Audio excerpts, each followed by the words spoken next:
और इसलिए भारत के भविष्य को उज्जवल बनाने वाली इस कार्यस्थली को भी उतना ही नवीन होना चाहिए, आधुनिक होना चाहिए। साथियों, एक समय था जब भारत दुनिया के सबसे समृद्ध और वैभवशाली राष्ट्रों में गिना जाता था।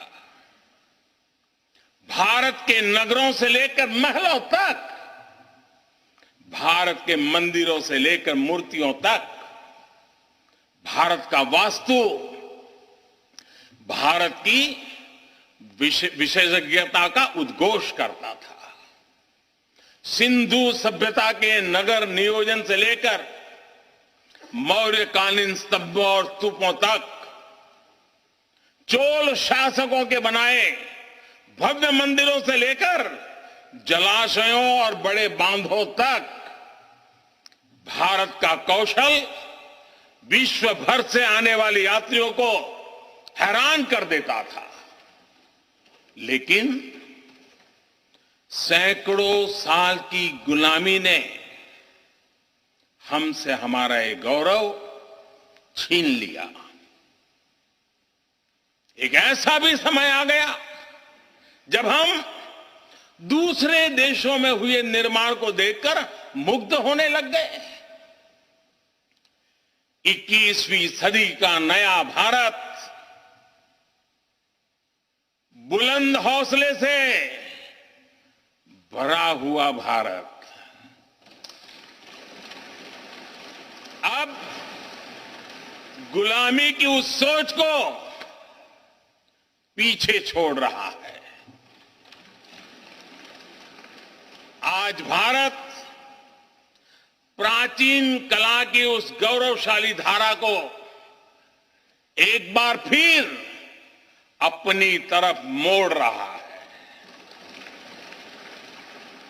और संसद की ये नई इमारत इस प्रयास का जीवंत प्रतीक बनी है। आज नए संसद भवन को देखकर हर भारतीय गौरव से भरा हुआ है। इस भवन में विरासत भी है, वास्तु भी है, इसमें कला भी है, कौशल भी है, इसमें संस्कृति भी है और संविधान के स्वर भी है।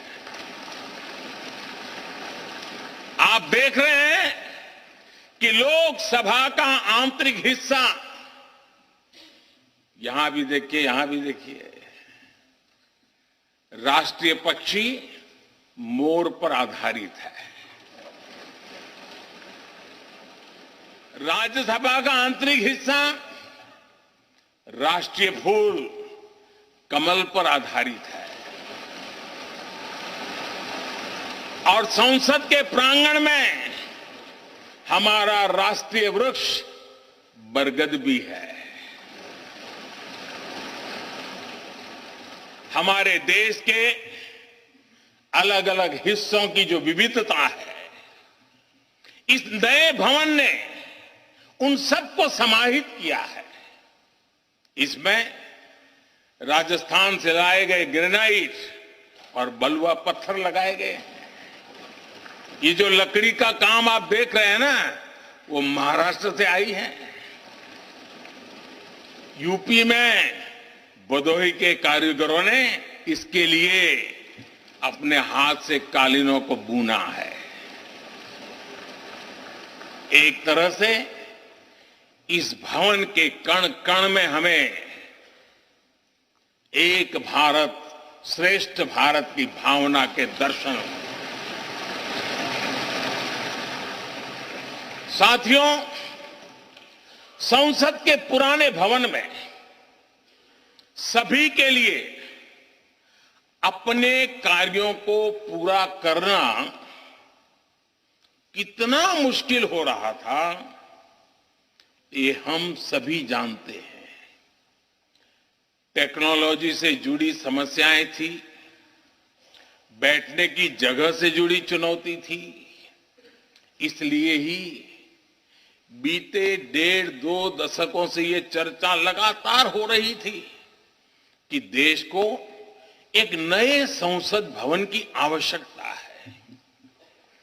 और हमें ये भी देखना होगा कि आने वाले समय में सीटों की संख्या बढ़ेगी, सांसदों की संख्या बढ़ेगी, वो लोग कहां बैठते हैं?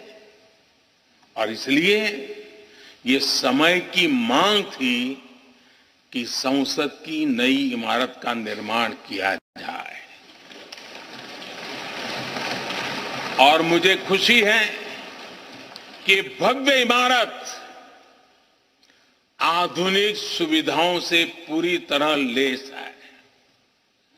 आप देख रहे हैं कि इस समय भी इस हॉल में सूरज का प्रकाश सीधे आ रहा है, बिजली कम से कम खर्च हो, हर तरफ लेटेस्ट टेक्नोलॉजी वाले गैजेट्स हो, इन सभी का इसमें पूरा ध्यान रखा गया है। साथियों, आज सुबह ही मैं इस संसद भवन को बनाने वाले श्रमिकों के एक समूह से मिला हूं। इस संसद भवन ने करीब 60,000 श्रमिकों को रोजगार देने का भी काम किया है। उन्होंने इस नई इमारत के लिए अपना पसीना बहाया है। मुझे खुशी है कि इनके श्रम को समर्पित एक डिजिटल गैलरी भी संसद में बनाई गई है और विश्व में शायद ये पहली बार हुआ होगा। संसद के निर्माण में अब उनका योगदान भी अमर हो गया है। साथियों, कोई भी एक्सपर्ट अगर पिछले 9 वर्षों का आकलन करे तो पाएगा कि ये 9 साल भारत में नव निर्माण के रहे हैं, गरीब कल्याण के रहे हैं। आज हमें संसद की नई इमारत के निर्माण का गर्व है, तो मुझे पिछले 9 साल में गरीबों के 4 करोड़ घर बनने का भी संतोष है। आज जब हम इस भव्य इमारत को देखकर अपना सर ऊंचा कर रहे हैं, तो मुझे पिछले 9 साल में बने 11 करोड़ शौचालयों का भी संतोष है, जिन्होंने महिलाओं की गरिमा की रक्षा की, उनका सर ऊंचा कर दिया। आज जब हम इस संसद भवन में सुविधाओं की बात कर रहे हैं, तो मुझे संतोष है कि पिछले 9 साल में हमने गांवों को जोड़ने के लिए 4 लाख किलोमीटर से भी ज्यादा सड़कों का निर्माण किया। आज जब हम इस इको फ्रेंडली इमारत को देखकर खुश है, तो मुझे संतोष है कि हमने पानी की एक एक बूंद बचाने के लिए 50,000 से ज्यादा अमृत सरोवरों का निर्माण किया है।